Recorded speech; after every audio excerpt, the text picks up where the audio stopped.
This conference will now be recorded. औज़ुबिल्लाहिमिनश्शैतानिर्रजीम बिस्मिल्लाहिर्रहमानिर्रहीम सल्लल्लाहु अलैहि व आलिहि व बारिक वसल्लम। अस्सलामु अलैकुम।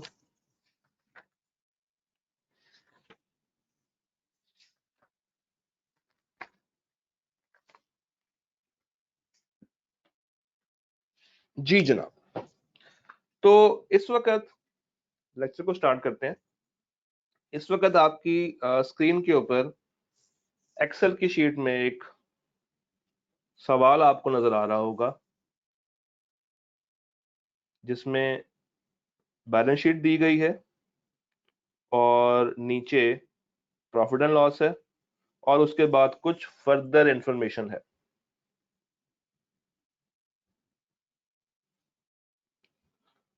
हम अभी इस फर्दर इंफॉर्मेशन के ऊपर बात नहीं कर रहे, अभी ये हम इसको इग्नोर करेंगे कुछ टाइम। हम जरा बात करते हैं ऊपर बैलेंस शीट और प्रॉफिट एंड लॉस को देखते हैं।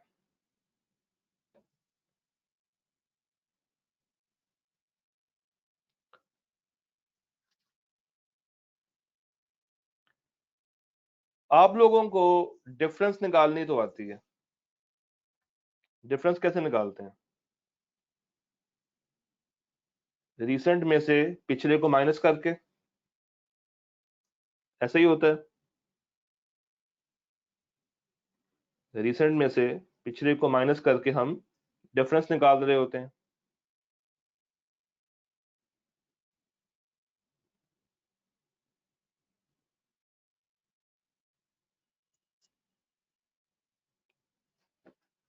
जी ऐसा ही होता है।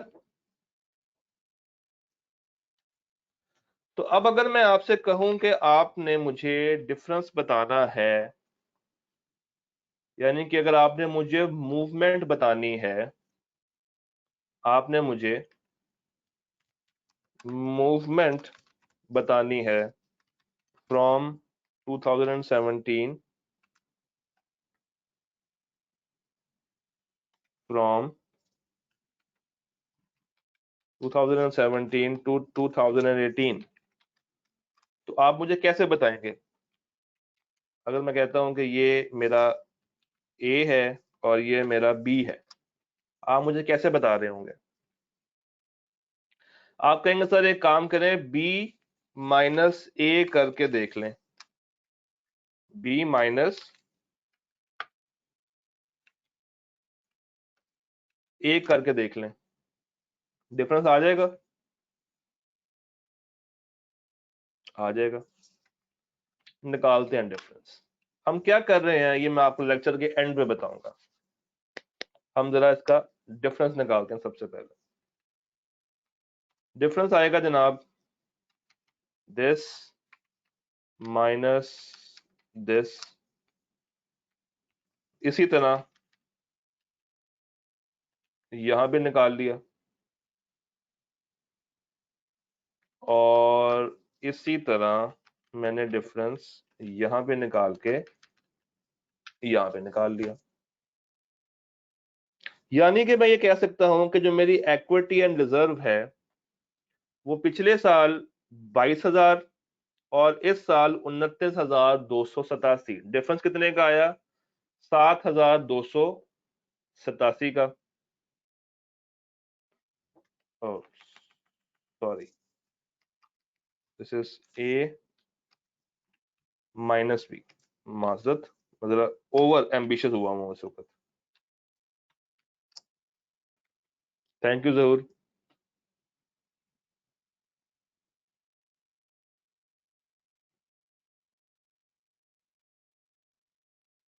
मेरा लॉन्ग टर्म लोन पिछले साल था 12,000, अब हो गया 8,000, यानी कि लॉन्ग टर्म लोन कम हुआ 4,000 से। मेरे ट्रेड पेबल्स पहले थे 6500, अब रह गए 6400, यानी कि मेरे ट्रेड पेबल्स, मेरे क्रेडिटर्स 100 रुपए से कम हुए। मैं यहां पे बात कर रहा हूं।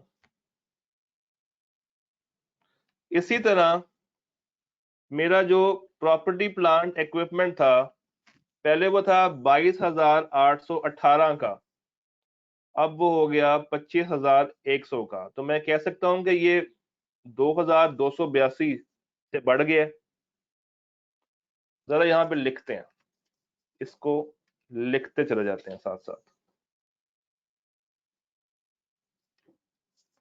मैं कहता हूं भाई कि ये इंक्रीज हुआ है, ये डिक्रीज हुआ है, और इसी तरह नीचे भी इंक्रीज और डिक्रीज हो रहा है। और इधर प्रॉपर्टी प्लांट मेरा बढ़ गया, मेरे लोन्स बढ़ गए, मेरे डेटर्स बढ़ गए, मेरी इन्वेंट्री बढ़ गई, और नीचे मेरा कैश और बैंक कम हो गया।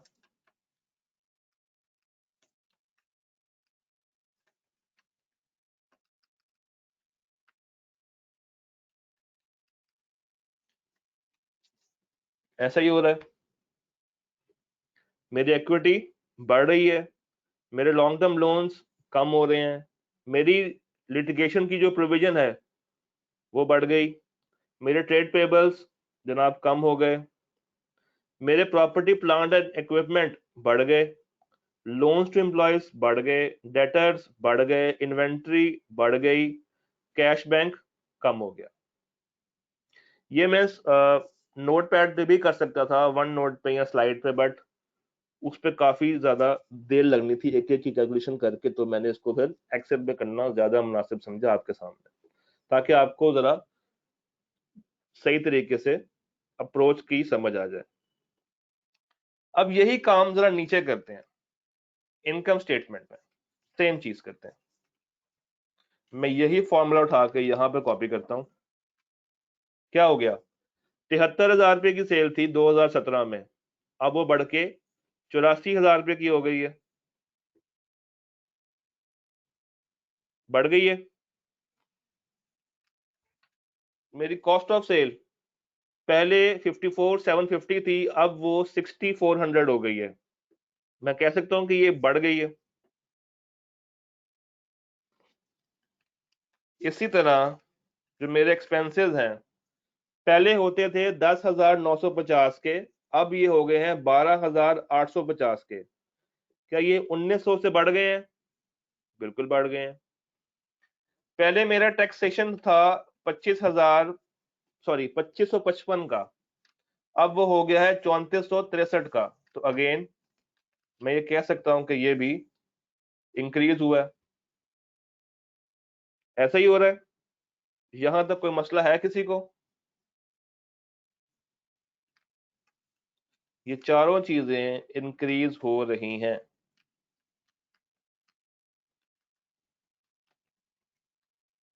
यहां तक बात समझ आ रही है कि हम लोग कर क्या रहे हैं? हमने अभी तक सिर्फ डिफरेंस लिया है। कैसे लिया है? कि हम लोगों ने रिसेंट में से पिछले को माइनस करके देखा है कि क्या इफेक्ट इंक्रीज हो रहा है या डिक्रीज हो रहा है। जी, जहूर के अलावा अली आजम, जूबिया, अफकार, उसामा, मोहसिन, अभी तक हम लोगों ने कोई रॉकेट साइंस नहीं की। अभी तक हम लोगों ने सिर्फ चीजों को प्लस माइनस किया। डन। अच्छा, अब अगर मैं आपसे कहूं कि मुझे परसेंटेज डिफरेंस निकाल के बताएं, तो कैसे निकालते हैं? यानी कि इसी डिफरेंस को, ये जो हमने डिफरेंस निकाला है, इसी को मैं अगर आपसे कहूं कि मुझे परसेंटेज में करके बताएं, कैसे करते हैं? अगर मैं इसी डिफरेंस को परसेंटेज में निकालना चाहूं, तो मेरा फॉर्मूला क्या होगा? कोई बता सकता है?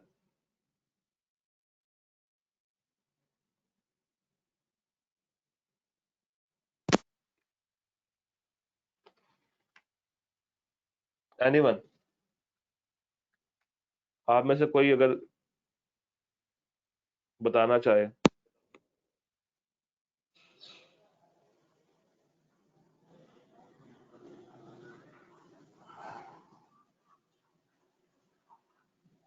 जी किसी का माइक ओपन है आप में से? जी sir, difference divided by base year multiply by 100। Base year, तो बेस ईयर क्या होगा, 2017 का या 2018 का? 2017 का सर। 17 का। तो यहाँ पे मुझे एक बेस ईयर चाहिए विच इज 2017। डन। तो अब अगर मैं यहाँ पे फॉर्मूला लगाऊं कि this divided by base year, this divided by base year, और फिर इसको कहूं कि परसेंटेज में ले आए,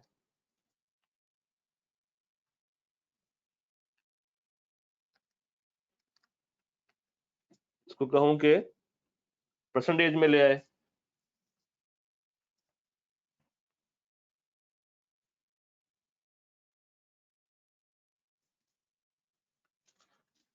तो परसेंटेज के लिए मैं यहाँ पे साइन लगा दूंगा और ये मेरा वैल्यू आ गई परसेंटेज में।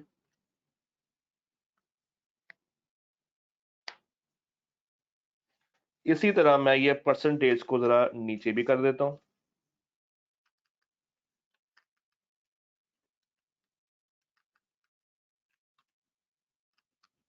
Same with profit and loss.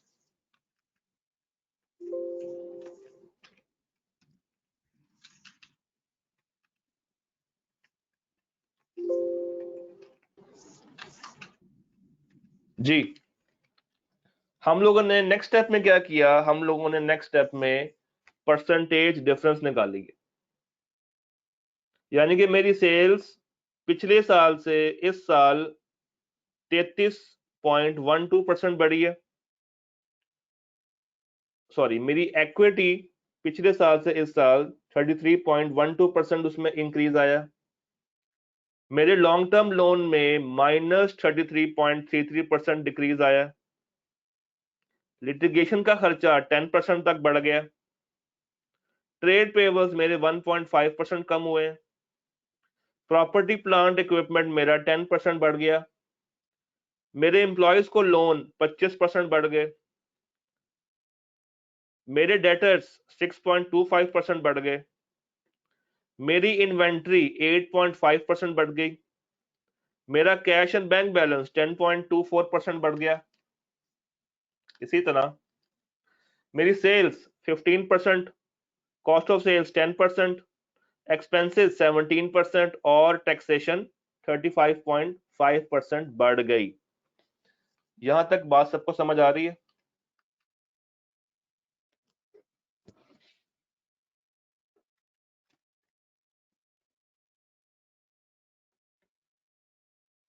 अभी हमने कोई टेढ़ी बात तो की नहीं, सारी सीधी सीधी बातें कर रहे हैं।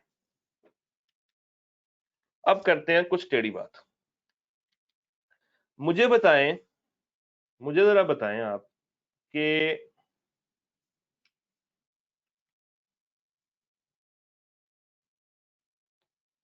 अगर मुझे ये बताना हो, अगर मुझे ये बताना हो कि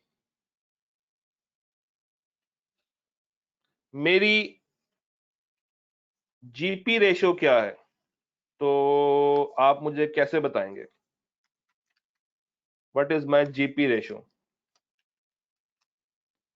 कैसे आप लोग मुझे बता सकते हैं कि सर आपकी जीपी रेशो क्या है? जीपी को सेल्स पे डिवाइड कर दूं? जीपी को सेल्स पे डिवाइड कर दूं, आ जाएगी? बिल्कुल आ जाएगी। तो जरा निकालते हैं 2017 की और 2018 की।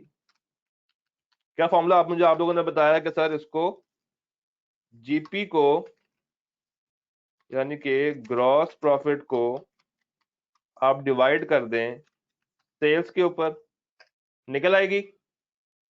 निकाल देते हैं।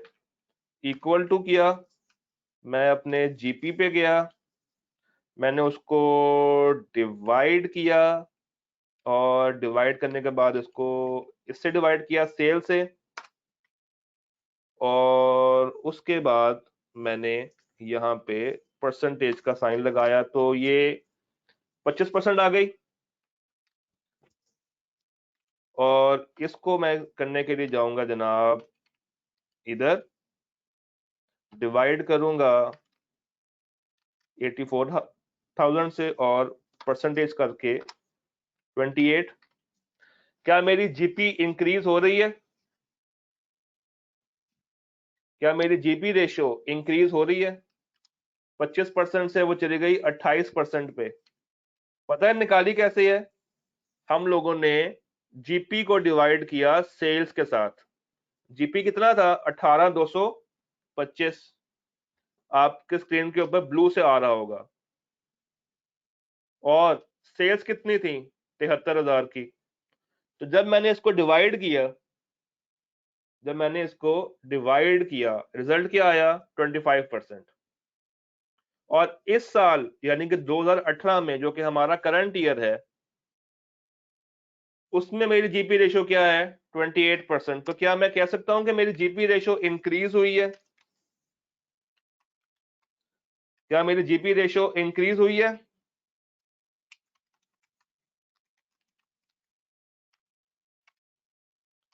तो इसमें इंक्रीज होना मेरे लिए फायदेमंद है या नुकसानदेह है?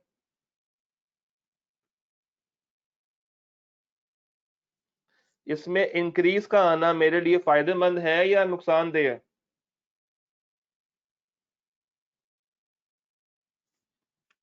बेनिफिशियल है।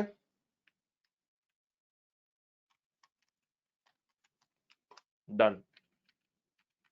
इसी तरह एक एनपी रेशियो भी होती है, नेट प्रॉफिट रेशियो। इसको कैसे निकालेंगे?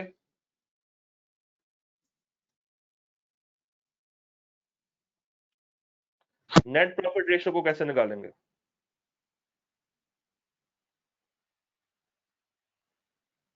हमने जीपी तो निकाल ली थी, अब net profit divided by sales कर लेंगे। ऐसा ही है? ठीक है, देख लेते हैं। हम गए फॉर्मूले में, हमने नेट प्रॉफिट उठाया और इसको हमने डिवाइड कर दिया जनाब सेल्स पे।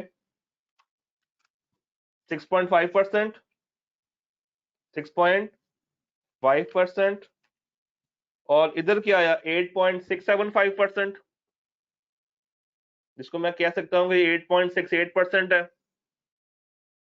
क्या मेरी नेट प्रॉफिट रेशियो इंक्रीज हो रही है या डिक्रीज हो रही है? क्या नेट प्रॉफिट की जो रेशियो आई है वो इंक्रीज में आ रही है या डिक्रीज में आ रही है? इंक्रीज में आ रही है।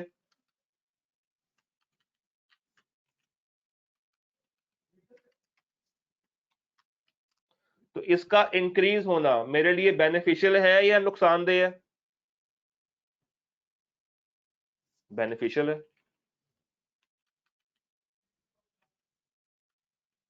तो ये रेशियोज हम लोगों ने निकाली। कौन कौन सी निकाली? हम लोगों ने एक रेशियो निकाली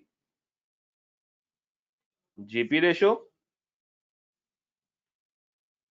इसको जरा चेंज करते हैं कलर इसका, ताकि आपको बाद में भी आसानी रहे। ले जनाब, एक हमने निकाल ली इसकी जीपी रेशियो, और दूसरी हम लोगों ने निकाल ली नेट प्रॉफिट रेशियो। डन। और दोनों क्या आई? बेनिफिशियल। ठीक है जी। उसके बाद एक चीज होती है, एक रेशियो होती है आपकी return on capital employed. Return on capital employed, ये क्या साइंस है? ये होती है ये होती है कि आपने जो कैपिटल कंपनी में इंजेक्ट किया था, आपने जो कंपनी में कैपिटल डाला था, इंजेक्ट किया था, आपको उस पर कितना फायदा आ रहा है? FR1 में आपने इसकी रेशियो पढ़ी होगी, जरा मुझे बताएंगे अगर आपको इसकी रेशियोज याद हो। रिटर्न ऑन कैपिटल एम्प्लॉयड की रेशियो किसी को याद है?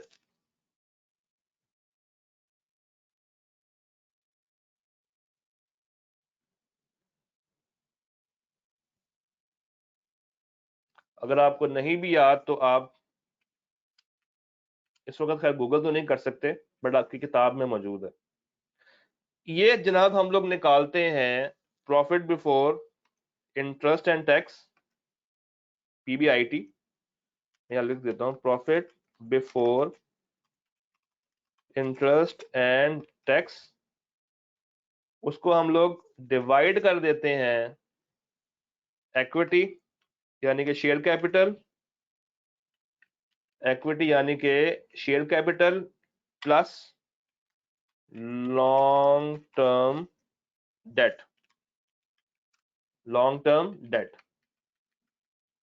अब इस केस में जरा मुझे बताएं 2017 और 2018 अगर मुझे रिटर्न ऑन कैपिटल एम्प्लॉयड निकालना हो तो उसके लिए मुझे क्या चाहिए होगा? Profit before interest and tax, ऐसा ही है। तो यहां पे मेरा profit before interest and tax कितना आ रहा है 17 में? जरा कोई बता सकता है?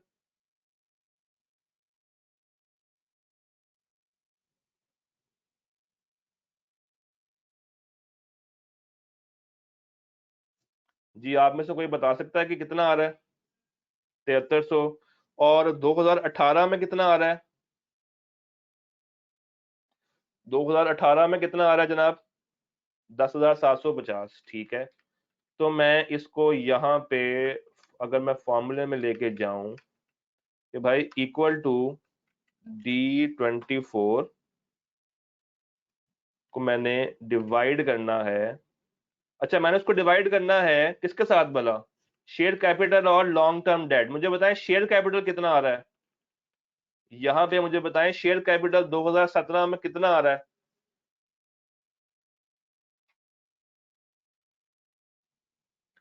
2017 में शेयर कैपिटल कितना आ रहा है? 22,000। और लॉन्ग टर्म लोन यानी कि लॉन्ग टर्म डेट कितना है? लॉन्ग टर्म लोन या लॉन्ग टर्म डेट कितना है मेरा? 12,000। तो ये इसका सीक्वेंस होगा, यानी कि इसको मैं प्लस करूंगा। मुझे इसको प्लस करना चाहिए ना? तो क्या आंसर आया? उसने कहा सर आपका फॉर्मूला गलत। अभी भी गलत है, कोई मसला नहीं। आंसर क्या आ रहा है? अभी भी गलत है वैसे तो। एक सेकेंड, अब सही जाएगा। जी, आंसर क्या आया? 21.47%। अगर मैं 7300 को डिवाइड कर दूं 22,000 प्लस 12,000 पे, तो यानी कि मेरा कैपिटल जो मैंने इंजेक्ट किया था कंपनी में वो मुझे 21% तक रिटर्न दे रहा है। इसको आप कैसे पढ़ेंगे? आपका इंजेक्ट किया हुआ कैपिटल 21% तक इंटरेस्ट आपको, 21% तक रिटर्न आपको दे रहा है। इसी तरह अगर मैं 2018 का करूं तो वो उसका आंसर आएगा 28.83%। पहले पिछले साल 21% का रिटर्न आपको मिल रहा था, इस साल वो रिटर्न एकदम से शूट अप हो गया और वो चला गया 28% पे। या मैं ये भी कह सकता हूं कि वो तकरीबन 29% पे शूट अप हो गया। तो क्या ये चीज कंपनी के लिए बेनिफिशियल है?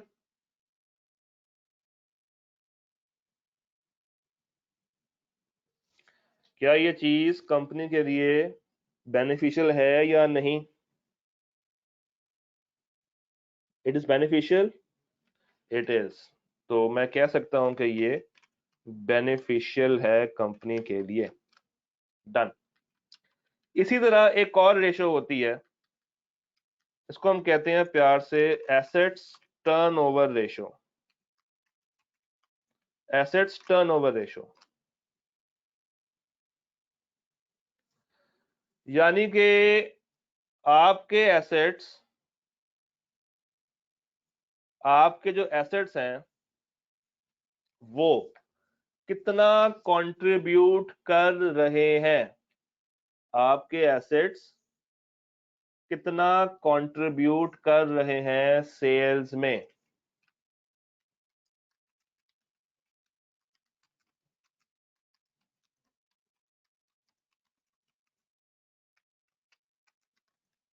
आपके जनाब एसेट्स जो है वो कितना कंट्रीब्यूट कर रहे हैं सेल्स में। This is asset turnover ratio. इसका फॉर्मूला मुझे कौन बता सकता है? एसेट टर्नओवर रेशो का फॉर्मूला किसी को आइडिया हो, किसी को याद हो? FR1 में पढ़ा था।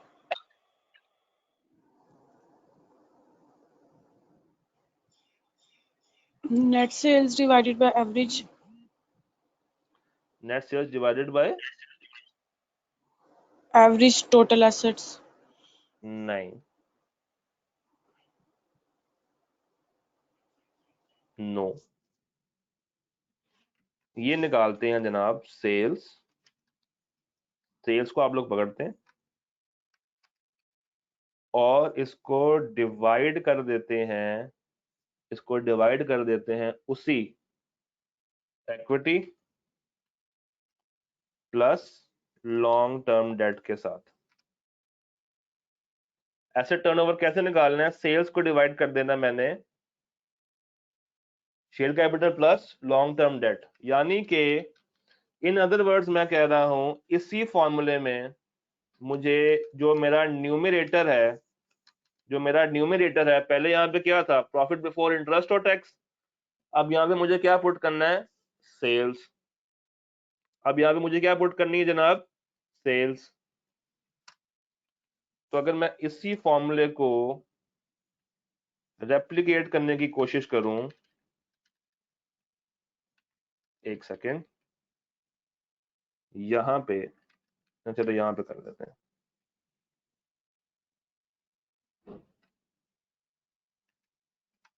और यहां पे मैं फिगर उसको दे दूं सेल्स की, और वो फिगर कहां से आएगी?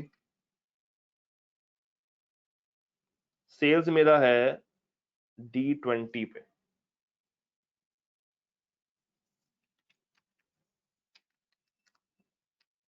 तो ये कुछ 214.71 आ रहा है इसका आंसर। मेरी एसेट टर्नओवर रेशो कितनी आ रही है? 214.7%। यानी कि जो मेरे एसेट्स हैं वो मेरी कंपनी की सेल्स में 214.7% तक रोल प्ले कर रहे हैं। और इसी तरह जनाब अगले साल वो रेशो बढ़ के 225 तक पहुंच गई। रेशो में इंक्रीज आ रहा है, इसका मतलब है कि मेरे एसेट्स ज्यादा अच्छा परफॉर्म कर रहे हैं। मेरे एसेट्स ज्यादा अच्छा परफॉर्म कर रहे हैं, बेनिफिशियल होगा। ये बेनिफिशियल होगा या नहीं? बिल्कुल ये बेनिफिशियल होगा। That would be beneficial. तो हम लोगों ने अभी तक ये 1, ये 2, ये 3, ये 4, ये जो 4 रेशोज हम लोगों ने देखी हैं, अगर मैं इसके गिर्द एक बॉक्स सा बना दूं तो जनाब ये है मेरी प्रॉफिटेबिलिटी की रेशोज। इसको हम कहते हैं ratios on profitability. Profitability ratios,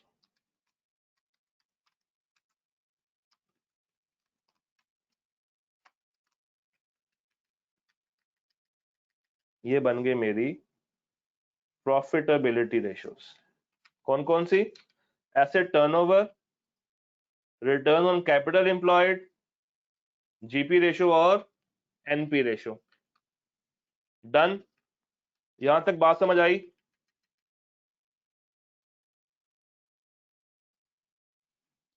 आगे चलते हैं। आगे हम जरा निकालते हैं वर्किंग कैपिटल रेशोज। ऊपर निकाल देते हैं वर्किंग कैपिटल रेशियोज, पहले मैं ये करवाता होता था वन नोट पे, बट वो काफी ज्यादा टाइम लेती थी। ये जरा इजी प्रोसेस है। वर्किंग कैपिटल रेशियोज के अंदर तीन तरह की रेशियोज आती हैं। Number one is average days to collect, average days to collect. दूसरी होती है average time to pay, average time to pay. और तीसरी होती है जनाब inventory turnover ratio,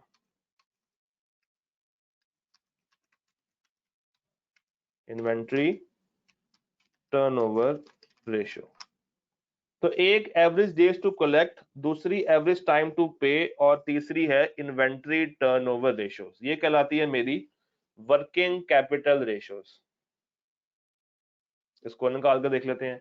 average days to collect से मुराद ये है कि मुझे हाउ मच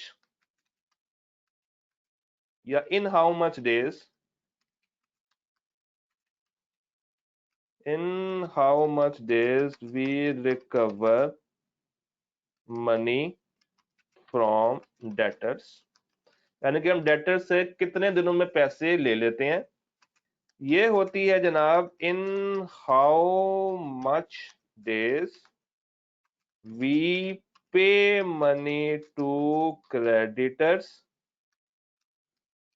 और इन्वेंट्री टर्नओवर होती है कि इन how many days our inventory is sold।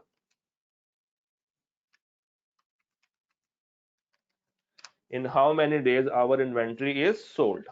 तो ये तीन तरह की रेशियोज वर्किंग कैपिटल में आती हैं। कौन कौन सी? एवरेज डेज टू कलेक्ट,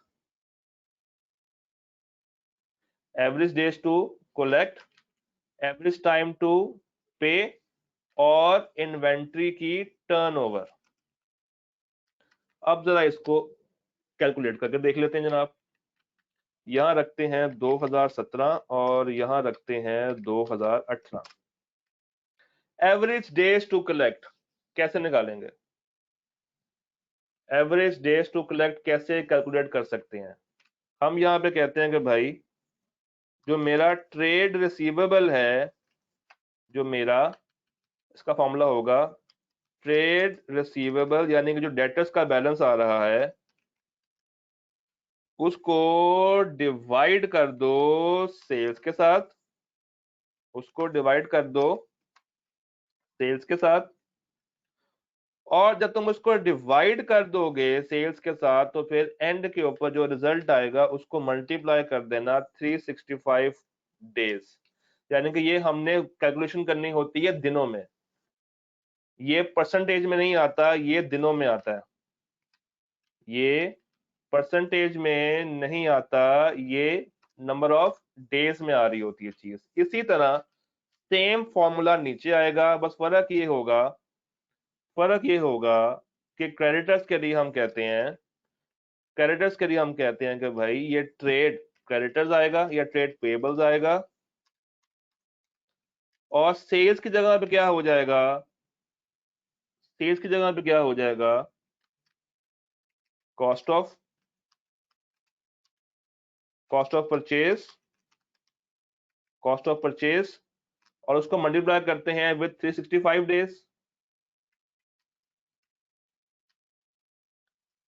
उसको मल्टीप्लाई करते हैं विद 365 डेज। और इसी तरह इन्वेंट्री टर्नओवर रेशियो कैसे निकालते हैं? ये निकालते हैं भाई कि आप अपनी इन्वेंट्री को उठाएं, उसको डिवाइड कर दें कॉस्ट ऑफ सेल्स के साथ, और जब डिवाइड करके जो आंसर आएगा उसको 365 डेज से मल्टीप्लाई करते हैं।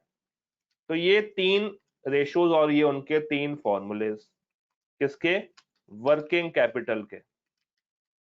किसके? वर्किंग कैपिटल के। अब जरा देखते हैं, लगाते हैं formula. Equal to trade receivable. लो जी ट्रेड रिसीवेबल ढूंढ, ये रहे मेरे ट्रेड रिसीवेबल्स, डन। इसको डिवाइड करना है मैंने किसके साथ, सेल्स के साथ।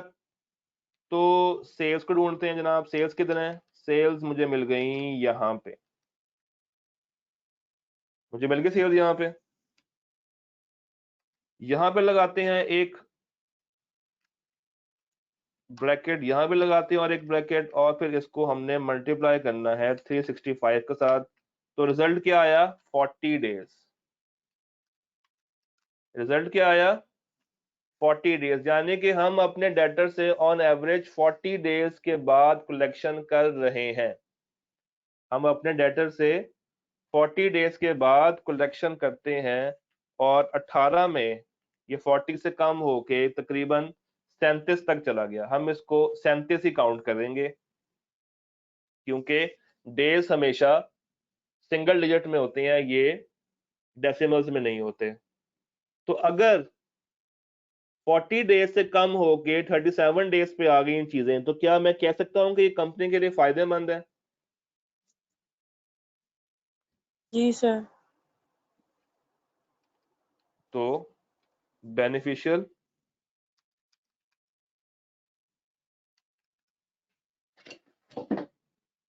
ये क्या हुआ, बेनिफिशियल।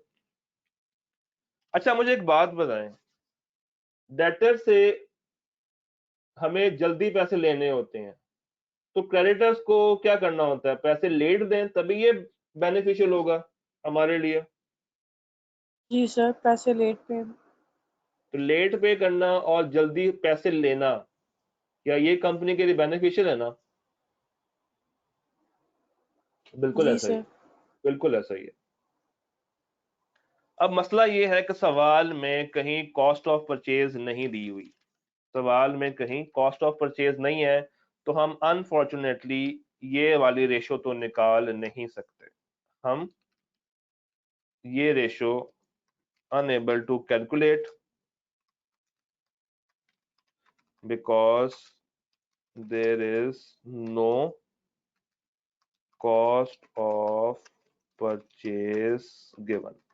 हमें कॉस्ट ऑफ परचेज नहीं दी गई, तो हम ये रेशो नहीं निकाल सकते माजरत के साथ।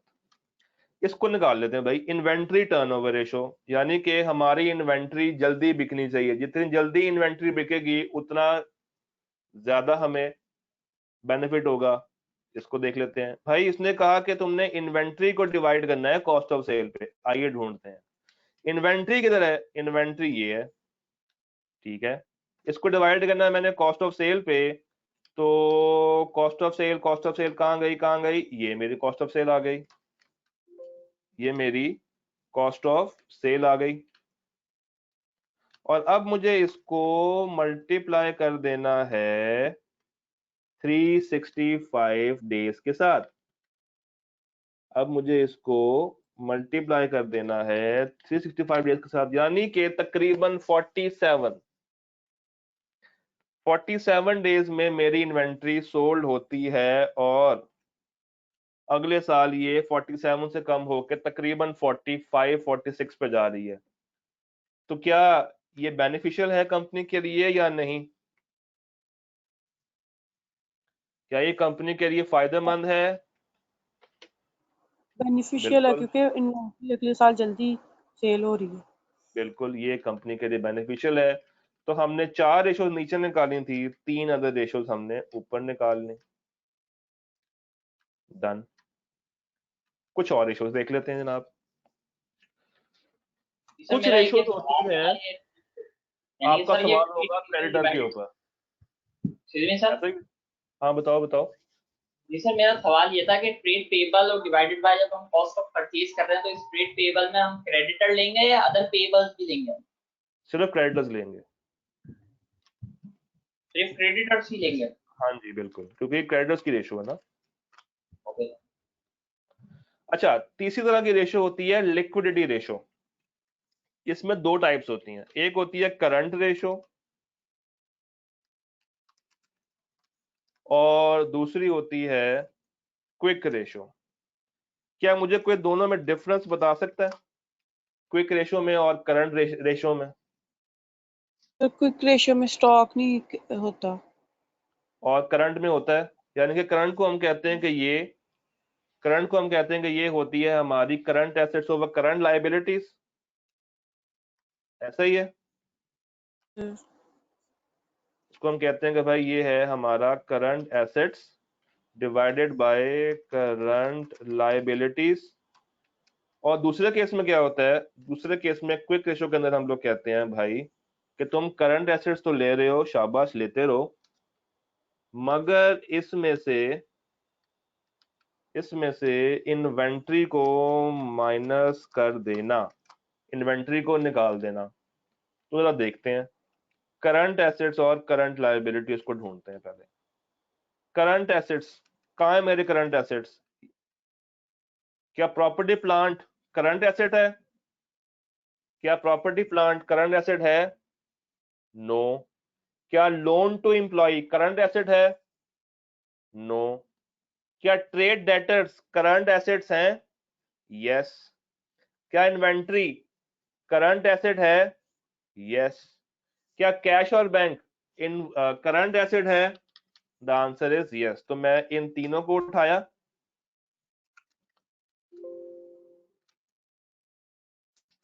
मैंने इन तीनों को उठा लिया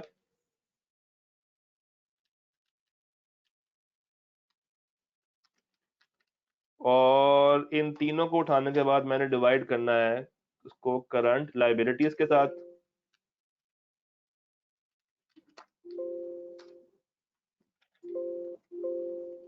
एक सेकेंड, अब इसको मैंने उठाना है करंट लायबिलिटीज के साथ। वो कितनी आ रही हैं? वो आ रही हैं जनाब, लॉन्ग टर्म लोन तो नॉन करंट होता है, प्रोविजन अगेंस्ट लिटिगेशन ये शॉर्ट टर्म है और ये शॉर्ट टर्म है, यानी कि ये करंट और ये करंट है, यानी कि 6500 और 1000, यानी कि इसको मैं कह सकता हूं कि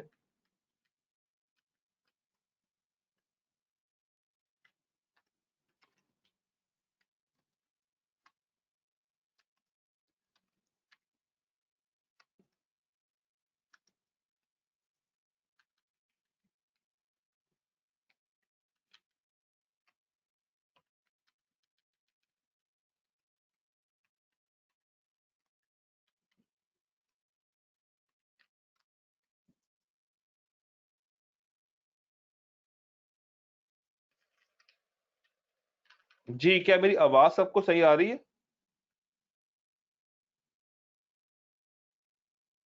आवाज सबको क्लियर आ रही है?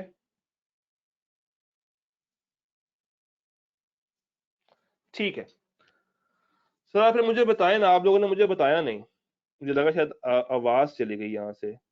मुझे बताएं कि इसमें इसमें और इसमें ये तीनों क्या मेरे करंट एसेट्स हैं? क्या ये तीनों मेरे करंट एसेट्स हैं? और क्या ये दोनों मेरी करंट लायबिलिटीज हैं? क्या ये दोनों मेरी करंट लायबिलिटीज हैं? बिल्कुल हैं। तो मुझे बताएं करंट रेशो जो होता है, करंट रेशो की एवरेज, मतलब जो उसकी एक मार्केट में एक अच्छी रेशो समझी जाती है, वो कौन सी होती है? 1:1 या 2:1? बेसिकली करंट रेशो क्या है कि मेरे एसेट्स मेरी लायबिलिटीज को कितने परसेंट मीट कर सकते हैं। गलत, 1:1 नहीं है, 2:1 है। करंट एसेट्स के लिए दैट इज 2:1 और क्विक रेशो के लिए दैट इज 1:1। करंट एसेट्स के लिए इट इज 2:1 और क्विक रेशो के लिए इट इज 1:1। ये बात याद रहेगी जी, ये बात याद रहेगी।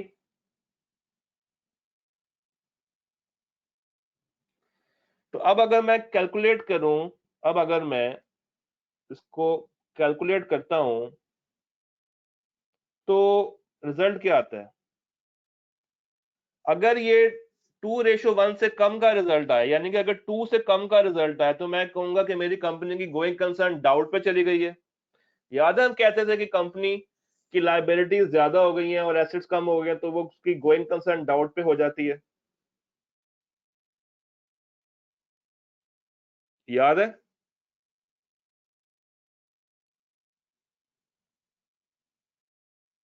ऐसे ही था। तो आप लोगों ने इसकी वर्किंग करनी है कि भाई करंट एसेट्स, क्विक रेशो और ये करंट रेशो कितनी होती है। मैं आपको वैसे बता देता हूं, इसका आंसर आपके पास आएगा, करंट रेशो का आपके पास आंसर आएगा 2017 में और 2018 में, दैट वुड बी 2.38 और इधर आएगा 2.49। इसी तरह जो क्विक रेशो है उसका आंसर आएगा 2018 और 17 में आएगा इसका आंसर 1.45 और 18 में आएगा 1.47। तो अगर आप गौर से देखो ये दोनों साल में 2 से ऊपर है और ये दोनों साल में 1 से ऊपर है। तो जहां पे ये 2 से नीचे गई और जहां पे क्विक रेशो 1 से नीचे गई, इसका मतलब है कि कंपनी की गोइंग कंसर्न डाउट पे होगी। आज हमने क्या किया है, आज हमने एनालिटिकल प्रोसीजर्स की बेस रख दी है।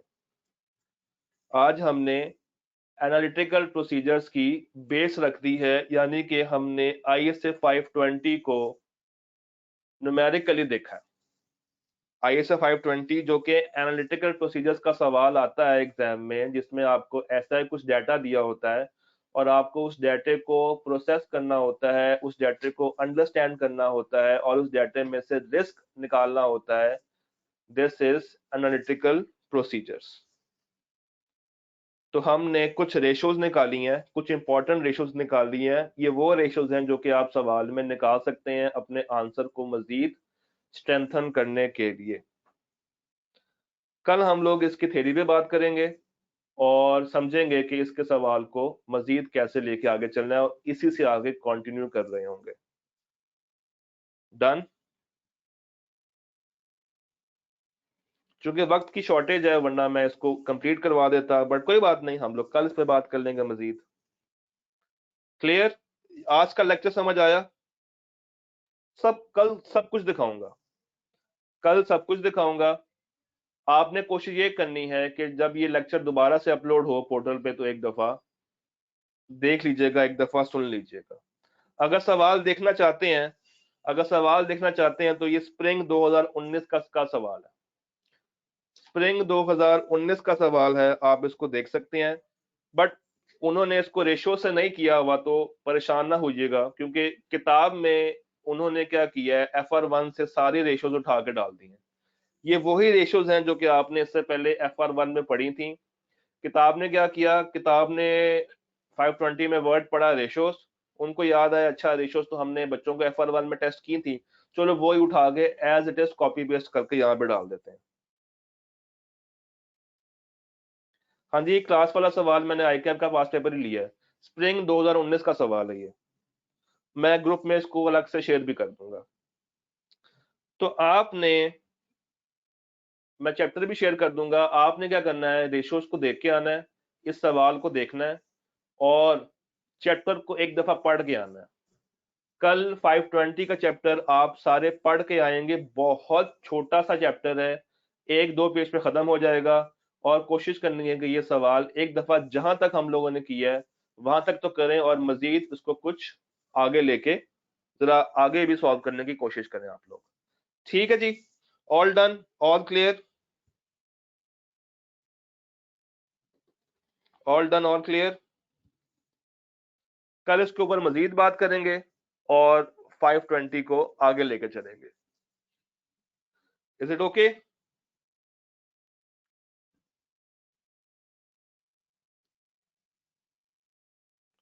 ठीक है जी, फिर मिलते हैं। मैं ये चैप्टर और ये सवाल शेयर करता हूँ अभी ग्रुप में कुछ टाइम में। अल्लाह हाफिज।